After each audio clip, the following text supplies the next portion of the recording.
প্রিয় দর্শক, আমরা জানি দই অত্যন্ত উপাদেয়। শুধু উপাদেয়ই নয়, এর রয়েছে পুষ্টিগুণ। তাই চলুন একজন পুষ্টিবিদের কাছ থেকে জানি দইয়ের গুণাগুণ সম্পর্কে। দই হচ্ছে খুব জনপ্রিয় একটি ফার্মেন্টেড মিল প্রোডাক্ট। দইকে আমরা সাধারণত আমাদের মেইন মিলের সাথে ডেজার্ট হিসেবে অথবা স্ন্যাক্স হিসেবেও কিন্তু আমরা খেয়ে থাকি। দই যে শুধুমাত্র আমাদের হজমে সহায়তা করে তা নয়, এটি আমাদের ত্বকের বিভিন্ন সমস্যা, হাড়ের সমস্যা এবং ছত্রাকের সংক্রমণজনিত বিভিন্ন সমস্যা দূর করতেও কিন্তু দই অনেক উপকারী একটি খাবার।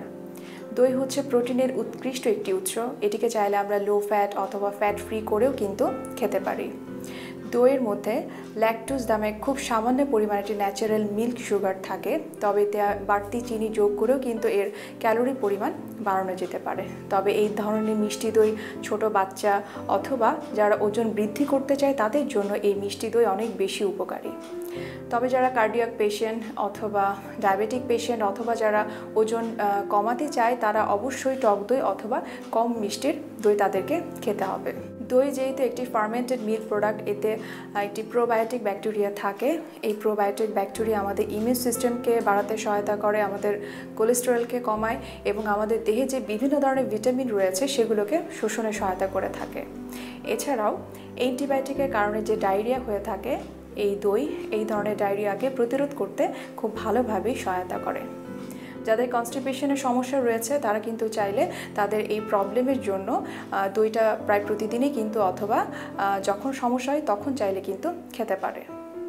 যারা আইবিএসের পেশেন্ট অথবা ইরিটেবল বাউল সিনড্রোম যাদের রয়েছে অথবা ল্যাকটোজ ইনটলারেন্স যাদের রয়েছে, তারা যদি দই খায় তাদের খুব সহজেই কিন্তু ল্যাকটোজের ডাইজেশন হতে পারে।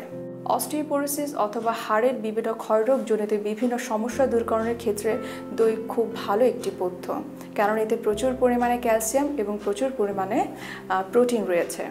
এছাড়াও যাদের খুব অস্বাভাবিক হাই ব্লাড প্রেশার রয়েছে অথবা যাদেরকে হাইপারটেনশন পেশেন্ট বলে থাকে, তারাও কিন্তু চাইলে দই খেতে পারে, কেননা দই তাদের ব্লাড প্রেশারকে কন্ট্রোল করে থাকে এবং এরা চাইলে প্রতিদিনই কিন্তু 1 কাপ করে টক দই অথবা কম মিষ্টির দই খেতে পারে।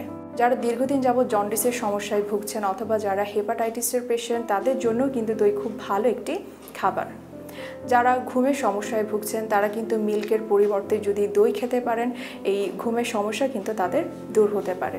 সুতরাং একজন সুস্থ মানুষ হিসেবে আমাদের প্রতিদিনই 1 কাপ করে দই খাওয়া উচিত, যা থেকে আমরা প্রতিদিনের ক্যালসিয়াম এবং প্রোটিনের চাহিদা কিছুটা হলেও পূরণ করতে পারব।